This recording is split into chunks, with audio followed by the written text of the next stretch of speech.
नमस्कार दोस्तों, मैं हूं मृत्युंजय और आप देख रहे हैं मेरा ऑफिशियल यूट्यूब चैनल।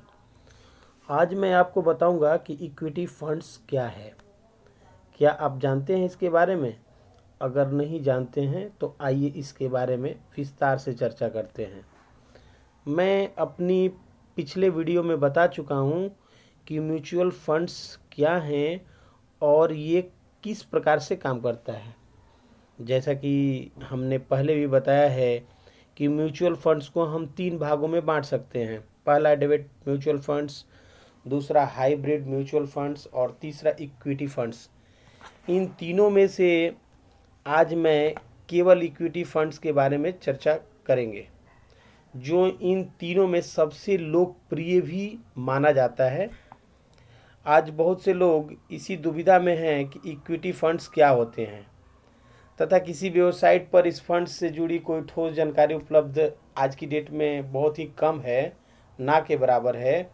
इसके लिए आज हम आपके लिए इक्विटी फंड से जुड़ी ये वीडियो लाए हैं। हमारी ये वीडियो आपके इक्विटी फंड से जुड़े सारे सवालों का जवाब देगी। चलिए आगे चलते हैं। इक्विटी फंड्स म्यूचुअल फंड्स की वो स्कीम है जो खास करके शेयर्स कंपनी के स्टॉक्स में इन्वेस्ट करती है, जिसे ग्रोथ फंड, हिंदी में वृद्धि फंड भी कहते हैं, जो सबसे लोकप्रिय इन 3 फंड्सों में से एक माना जाता है। इतना समझ में आ रहा होगा। आगे, इक्विटी फंड्स में इन्वेस्ट का ज़्यादातर हिस्सा शेयर बाज़ारों में इन्वेस्ट के लिए उपयोग किया जाता है। यह म्यूचुअल फंड्स के उन निवेशकों के लिए फ़ायदेमंद हो सकता है जो कि शेयर बाज़ार में जोखिम उठाने के लिए तैयार रहते हैं, क्योंकि अगर इक्विटी फंड्स में ज़्यादा मुनाफा है तो इसके साथ साथ ही बहुत ज़्यादा, उतना ही ज़्यादा जोखिम भी है। आइए आगे चलते हैं, बात करते हैं कि इसमें निवेश कैसे करें। इक्विटी फंड्स उच्च जोखिम के साथ साथ उच्च लाभ भी प्रस्तुत करता है। अधिकांश इक्विटी फंड्स में कंपनियों के मार्केट कैपिटलाइजेशन के अनुसार इन्वेस्ट किया जाता है। यहाँ तक तो आपको समझ में आ रहा होगा। आसान शब्दों में कहें तो फंड्स शेयर बाज़ार में इन्वेस्ट करते हैं, वे सारे फंड्स इक्विटी फंड्स कहलाते हैं। इनमें से ज़्यादातर लोग कम समय में अधिक लाभ कमाने की सोच के साथ इन्वेस्ट करते हैं, उसे ही इक्विटी फंड्स कहा जाता है। आगे चलते हैं और चर्चा करते हैं इक्विटी फंड्स के प्रकार। इक्विटी फंड्स का वर्गीकरण कई प्रकार से किया जा सकता है। ये मुख्य रूप से लार्ज कैप, मिड कैप और स्मॉल कैप में बटे होते हैं। इसके बारे में हम अपने पिछले वीडियो में बता चुके हैं, लेकिन फिर भी संक्षिप्त में इसको जान लेते हैं। पहला, लार्ज कैप इक्विटी फंड्स को ज़्यादातर बड़ी कंपनियों में ही इन्वेस्ट किया जाता है। ये कंपनियां अपने क्षेत्र में अच्छी तरह से स्थापित होती हैं, एस्टेब्लिश होती हैं और इनके डूबने की संभावना न के बराबर होती है, फिर भी कम मार्केट कैपिटलाइजेशन वाली कंपनियों से कम होती है। इसी वजह से लार्ज कैप वाली कंपनियों को निवेश के लिए सबसे सुरक्षित माना जाता है। ऐसे कहा जा सकता है कि जो लोग ज़्यादा रिस्क लेना पसंद नहीं करते, वो यहाँ पर कम रिस्क के साथ साधारण रिटर्न प्रदान करा सकते हैं या ले सकते हैं। दूसरा, mid cap equity funds. Mid cap equity funds में ज़्यादातर मध्यम आकार की, यानी मिड कैप यानी मध्यम आकार की कंपनियों को ही टारगेट किया जाता है और मध्यम आकार की कंपनियों में ही इन्वेस्ट किया जाता है। इन कंपनियों में इन्वेस्ट में कुछ जोखिम शामिल होता है, क्योंकि हो सकता है कि कंपनी अपनी पूर्ण क्षमता के अनुसार प्रदर्शन न कर पाए और आपको अपने पैसे खोने पड़े। पर इस तरह के फंड्स में इन्वेस्ट करने से आपको फ़ायदा भी हो सकता है यदि इन्वेस्ट की हुई कंपनी आगे चलकर विकसित हो जाती है और एक बड़ी कंपनी बन जाती है तो आपको काफ़ी प्रॉफिट भी हो सकता है। वो व्यक्ति जो अधिक जोखिम बर्दाश्त करने की क्षमता रखते हैं वो इस तरह के इक्विटी फंड्स में इन्वेस्ट कर सकते हैं, क्योंकि यहाँ जोखिम भी बहुत होता है। अगर प्रॉफिट होता है तो जोखिम भी होता है। तीसरा, स्मॉल कैप। जिन म्यूचुअल फंड स्कीम को द्वारा सिर्फ छोटी कंपनियों के शेयर में ही अपना ज़्यादातर पैसा निवेश किया जाता है तो उस तरह के म्यूचुअल फंड को स्मॉल कैप इक्विटी फंड कहा जाता है। अगर कहा जाए तो इस तरह की स्कीमों के मैनेजर अपने फंड्स का ज़्यादातर हिस्सा या फिर पूरा का पूरा पैसा ही सिर्फ छोटी कंपनियों में इन्वेस्ट करते हैं।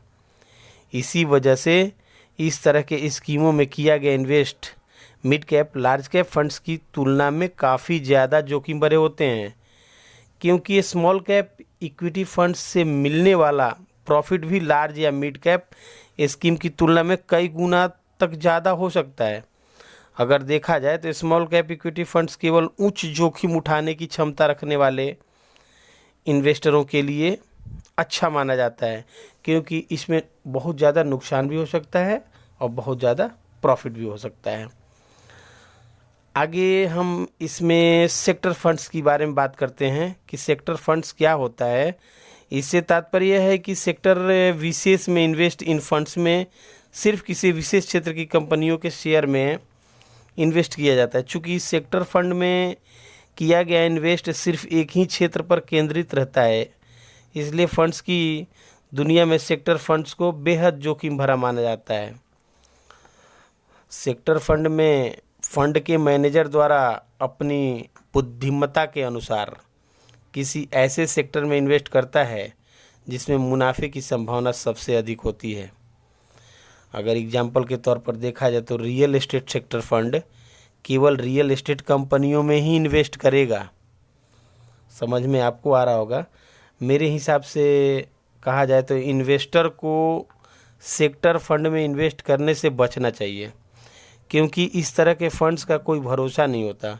अगर आप इन्वेस्ट करना चाहते हैं तो अपनी पूंजी का एक छोटा सा हिस्सा इन फंड्स में इन्वेस्ट करें, छोटा सा, मेरे हिसाब से बड़ा फंड नहीं करना चाहिए। आगे एक और स्कीम है ELSS equity liquid saving scheme, जिसको टैक्स सेविंग फंड्स भी कहा जाता है। थोड़ा इसके बारे में जान लेते हैं। अगर देखा जाए तो tax saving mutual fund investors के लिए आयकर में छूट प्राप्त करने का तरीका है। यानी कहने का मतलब आयकर अधिनियम की धारा 80C के तहत करों में छूट प्रदान की जाती है इस फंड्स के द्वारा। अगर देखा जाए तो इस टाइप के फंड्स में किए गए 15 लाख रुपए तक की रकम टैक्स में कटौती के लिए सक्षम है और माना जाता है। इस तरह के फंड्स 3 साल के लॉक इन पीरियड के साथ आते हैं। इसका तात्पर्य यह है कि इन्वेस्ट करने के बाद 3 वर्ष तक इस टाइप के फंड को निकाला नहीं जा सकता। आप बीच में पहले तोड़ नहीं सकते। जब ये 3 साल का हो जाएगा उसके बाद ही या इस अवधि के पूरा होने के बाद ही इस तरह के फंड से पैसे निकाले जा सकते हैं। अगली बात करते हैं डाइवर्सिटी फंड्स, इक्विटी फंड्स। ये इक्विटी फंड सभी क्षेत्रों में इन्वेस्ट करते हैं। इसका मतलब यह है कि ये फंड केवल कुछ विशेष प्रकार के शेयरों में इन्वेस्ट करने के लिए प्रतिबंधित नहीं है। इनके पास इन्वेस्ट के लिए काफ़ी विकल्प मौजूद होते हैं। यानी दूसरी भाषा में बोला जाए तो यह फंड्स विभिन्न क्षेत्रों और विभिन्न उद्योगों की कंपनियों में इन्वेस्ट करती है। आगे हम जानते हैं इक्विटी फंड्स के लाभ क्या हो सकते हैं, प्रॉफिट क्या है। इक्विटी फंड से भी वही सारे लाभ प्राप्त होते हैं जो हमें म्यूचुअल फंड से होते हैं। एग्जाम्पल के तौर पर इन्वेस्ट करने की आसानी, पारदर्शिता, कम जोखिम इत्यादि। इक्विटी फंड में इन्वेस्ट करने का प्रमुख लाभ यह है कि आपको शेयर और क्षेत्रों में इन्वेस्ट करने के बारे में चिंता करना की ज़रूरत नहीं होती और यह काम फंड मैनेजर द्वारा कर लिया जाता है।